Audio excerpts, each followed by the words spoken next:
Yeah, so my name is Emily Collins. I'm from Houston, Texas originally, but I live with my partner in Santa Fe, New Mexico. Excellent. And can you tell me a little bit about what your creative discipline or disciplines are? Yeah, I would just say all writing, mostly fiction. I write short stories and I just finished a novel draft, but I write essays too and articles, book reviews, and sometimes poetry as well. I think I would mostly categorize myself as a fiction writer, but I certainly explore all genres too, just kind of whatever it is I have to say sometimes takes a unique approach or discipline. So certainly I'd say like just writing in all caps with fiction as a preference. Excellent, excellent. What is your creative process?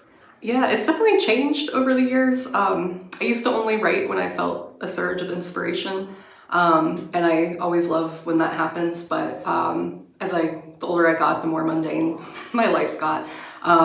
So I sort of had to cultivate inspiration, which I do 6 days a week. I write every day, usually Monday through Saturday. I try to do at least 1,000 words a day. Sometimes that'll increase if I'm more in the flow of a project.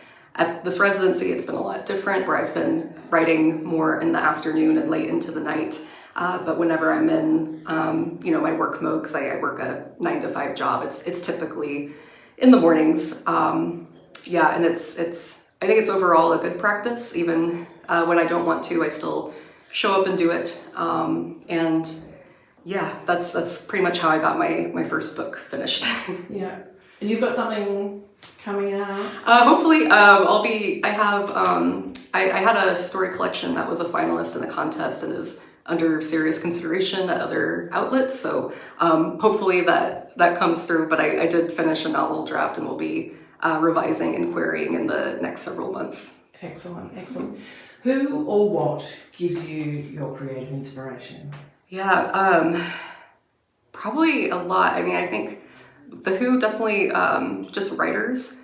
I just grew up, like a lot of writers, I grew up being a voracious reader and sort of read everything that I could get my hands on.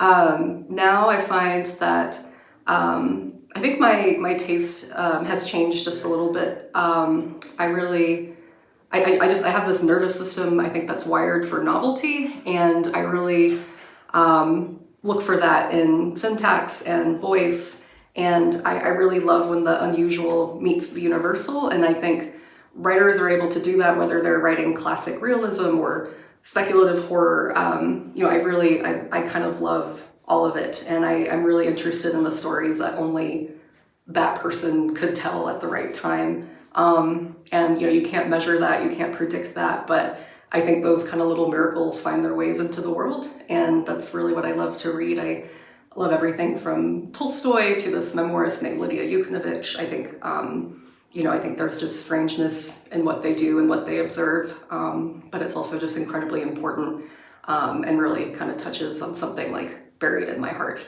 and I'm just so grateful for that. Definitely nature and travel too. I always get more ideas just from being in the outside world, away from technology and disconnecting. I love being in nature with people and also by myself. I used to do long distance backpacking, and I really miss it. I don't get to do that as much with my corporate job, but it is something that I think probably helped me write a book, is just being on those adventures and being tested in that way. I love that. I really love that. Yeah. I think you've already spoken about your creative routine. Is there anything else that you would want to add in about what makes a good creative routine for you? Yeah, especially like juggling the work stuff as well. I think just kind of in general, I don't think there's a set formula or word count. I kind of wish there were, because then I think everybody would do it and everybody would be writing great books. But I do think persistence is key, and I think persistence looks different based on each person and their own life and their own demands and everything that they're juggling. But I think whether persistence is writing once a week or once a month or every day, I do think that is critical, because I have noticed, even when I feel like I'm in this creative slump, there is this increased fidelity that comes between like you showing up for your work. Like you tend to trust the work a little more, and more importantly, it feels like the work kind of trusts you back and gives you more than you would have imagined had you spent all your time avoiding the work, which is natural to the creative process too, because nobody wants to sit down and write. Like, just the thought of that I find terrible, but once when I jump in, everything's fine. And like, I don't want to leave. So yeah, I think just whatever persistence looks like to someone's life, they should do that, give themselves permission and fight for it.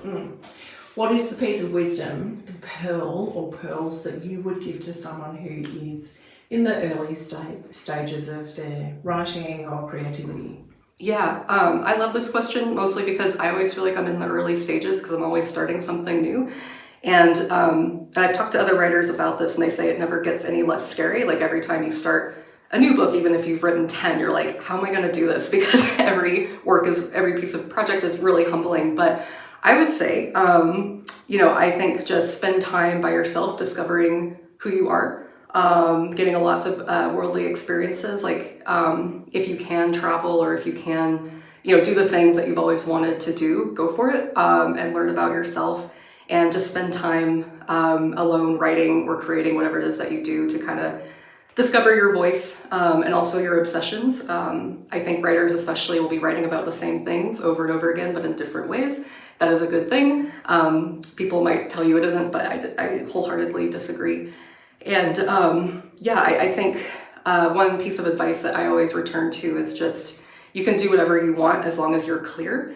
And I think it's something that sounds so simple, but it's also incredibly difficult, because clarity is really the thing that writers are after with every single draft. So I would say, do whatever you want, be experimental, but find those trusted readers or friends to kind of give you feedback on your work and to let you know kind of where certain areas are not clear or what can be developed further. I think that's a very different kind of reader than someone saying, none of this is working, I want the plot to be different, or I think this should be a poem, or whatever. Just find those people who really support and understand what you're trying to say and kind of help you get there. And you'll get there too, like, you do learn to become your own editor after a while. But yeah, I think clarity is a superpower. And it's also a gift to the world too, because you are giving a gift to somebody who really needs it. And yeah, I think that's just something I try to chase in my daily life every day, and always try to cultivate. I love that. Thank you so much. Thank you. This is such a great series.